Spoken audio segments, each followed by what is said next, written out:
Je vais vous présenter maintenant un atelier sur la lecture d'album, Le petit bonhomme de pain d'épices, édition Père Castor.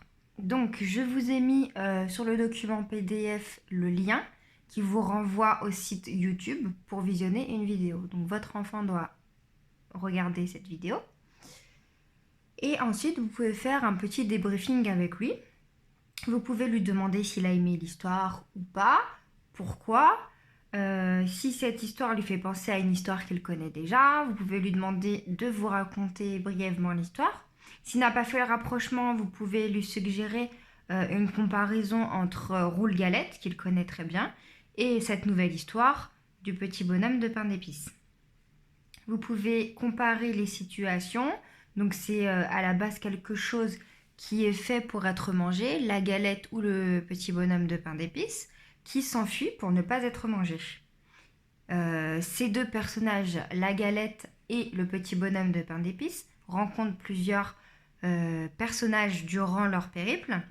Et à la fin, c'est le renard qui arrive à les manger tous les deux, parce qu'il est très malin. Vous pouvez ensuite expliquer à votre enfant que nous allons réaliser un livret de cette histoire. Donc, pour faire ce livret, dans cet atelier, nous allons commencer par faire la couverture de ce livret.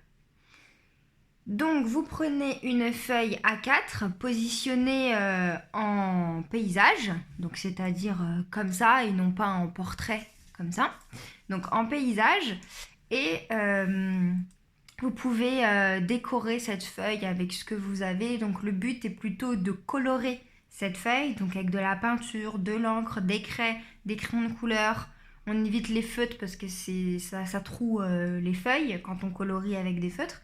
Mais bon, voilà, vous faites avec ce que vous avez. Et vous pouvez mettre aussi des petites décorations. S'ils veulent faire des graphismes pour décorer la feuille aussi, il n'y a pas de souci, c'est assez libre. Quand vous avez décoré cette feuille, vous pouvez... Donc, si vous ne voulez pas prendre le risque, et je vous conseille plutôt de faire ça, c'est de prendre une autre feuille, pas celle qui a été décorée, mais une autre feuille, et une feuille blanche, comme celle-ci par exemple, et l'enfant s'entraîne d'abord au crayon en papier, comme ça il peut gommer s'il y a une erreur, et il écrit en capitale en s'aidant du modèle qui est juste devant lui pour écrire le titre. Donc vous pouvez l'aider en faisant des petits tirets où il doit écrire les lettres. Comme ça c'est plus simple. Par exemple ici on rajoute et on écrit pour écrire bonhomme. D'accord ? Comme ça, ça permet de laisser les espaces là où il doit les laisser parce que les enfants ont un peu de mal pour ça.